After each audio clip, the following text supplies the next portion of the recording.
Who are you?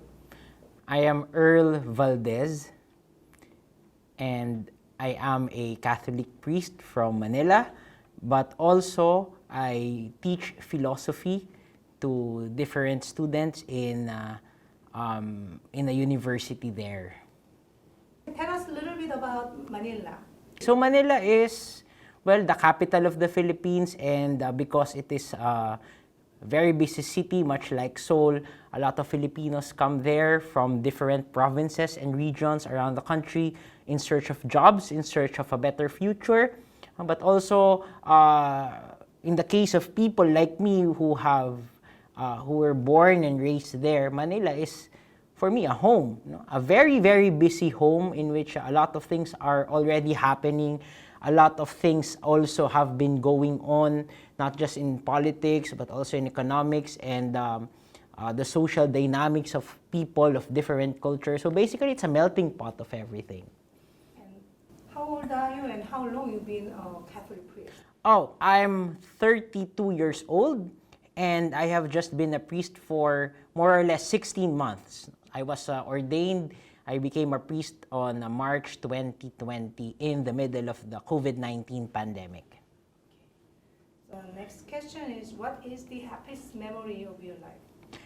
There are a lot of happiest memories in my life, and I guess if there's something that will spark, that will come as a first answer for me, it's the time when I guess I discovered my vocation. I discovered my calling as a priest. It was late in college already, about to graduate with a degree in philosophy, not sure of where am I going.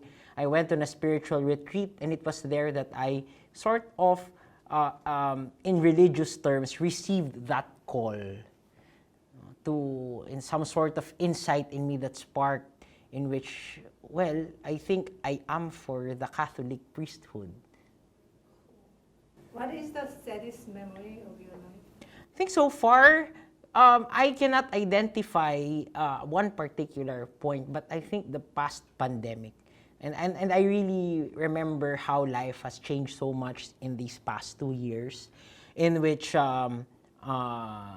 different dynamics have changed. How we visited each other, how we see each other, how we socialize, how our days go by. In a way, there are things that are also consoling and gracious, like, for example, having personal time because we're all in isolation. I am in isolation. But the fact that we see empty churches, empty public spaces, and without any kind of what we were used to as normal way of socializing, of spending moments with family and friends, that has been very heavy for me. And I think I can name, or I can tell that I am still in a point in which I am trying to get that semblance or get that way of normal life back. And what makes you angry? For me, what makes me angry really is, well, inconsistency. People who are not being faithful to what they say, or not in what they do is not in line with what they say, or people who, in a sense, do not think. No semblance of reflection or careful decision making, in general. So yeah, I rarely get angry, but my patience snaps when there are people who are inconsistent with what they say and what they do. And what makes you happy? What excites you? What excites me actually are different experiences with different people. The more I spend unique experiences with different kinds of people actually excites me. Talking about the things that I love, that others are interested in, are also of interest to me. And that is why the pandemic was a significant experience, because you don't get to have that much time. Whereas now that we have some sort of a new normal life. I'm very happy that these are already that they are gradually coming back. And do you remember what were your dreams when you were young? Yeah, I very much remember them. because I come from a line of doctors. My mother is a doctor. My father is a lawyer in the Philippines. My first dream really was to become a scientist. Specifically, I wanted to become a doctor. In a way to inherit the career of the family. But things have changed. People have grown, and I think even my dreams have grown, that although that is not where I ended up with, I think there is still that same sense of fulfillment and excitement with life that comes with it. So I do not regret not being a doctor, and I really am happy that I am not. Is there any specific dream that you're dreaming at the moment? Well, at the moment, my dream is, since I work I am assigned in a big church, my dream is to be able to,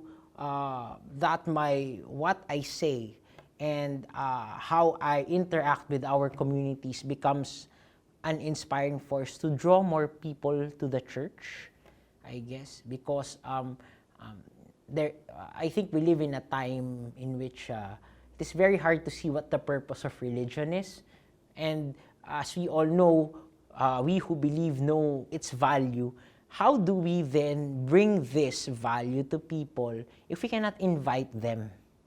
So my dream is to be able to inspire more people to at least consider thinking very well about themselves and their own future, but at the same time, to consider some space for something that they do not understand, but what can be part of their lives. In other words, to consider that there is a God and that there are greater things that are beyond their reach, only if they decide to make space for that.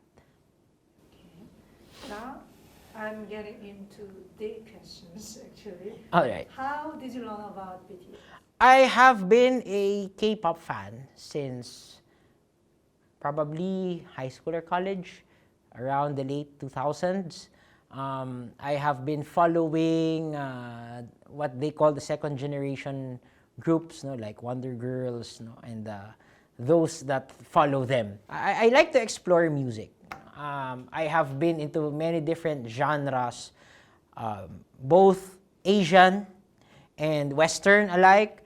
And I think BTS was just one of those songs that play in the background, so to speak. But I took them seriously and studied how they do lyrics once I discovered, perhaps by accident, perhaps by chance, that they're doing some world building.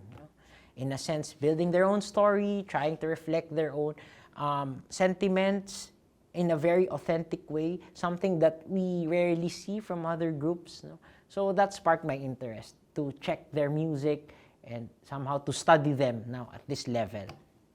But then, do you remember the kind of specific moment that you become like from the fan to an army?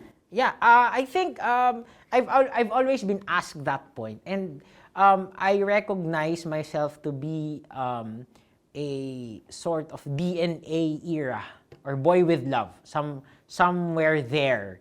The specific video that caught my attention was their carpool karaoke when they were driving in Los Angeles with James Corden, exactly.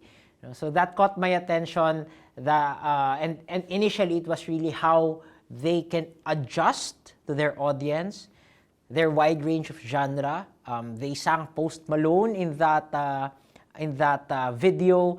They sang their own, and then they sang Bruno Mars. And, I don't see any K-pop bands doing different things at the same time. So that sparked my interest.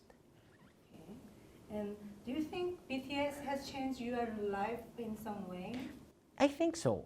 Because at the height of the pandemic, it was also the time in which I had the opportunity to look at their songs. And as I was going through that rough patch in my life, I found their lyrics and their music and everything to be consoling. Imagine, that's what brought people I know we weren't really, we're not really talking about the music that we like, but we know we're friends. But because of BTS, we've become closer. We've understood people better, each other better. We were able to name what we were going through during the pandemic. So, yeah, BTS has been, listening to BTS has always been a leisure for me, apart from church activities done online. But from that, I think there's something more as we went through it together as friends. And can you name one song as your number one BTS song? Yeah, that's an easy one. It's Intro Persona.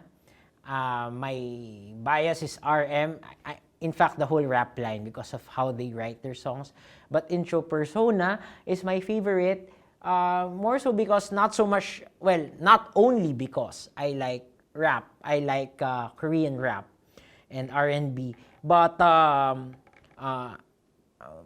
more than that, it's really the message of the song, especially in the chorus, in which, it's what the song is really asking, is really exploring, is that, at the end of it all, who are we? How do we identify ourselves? And what is the place, or what is our place in this world that we live in? You're the first person who said that was an easy question. Everyone said that's the hardest question. If you meet BTS in person, what do you want to say to them? First of all, I would say thank you for the music. They have made a great contribution to the world. I think, in a sense, they have revolutionized, or they made a great niche, a big niche in the history of music. But more so, I have so many questions for the songwriters.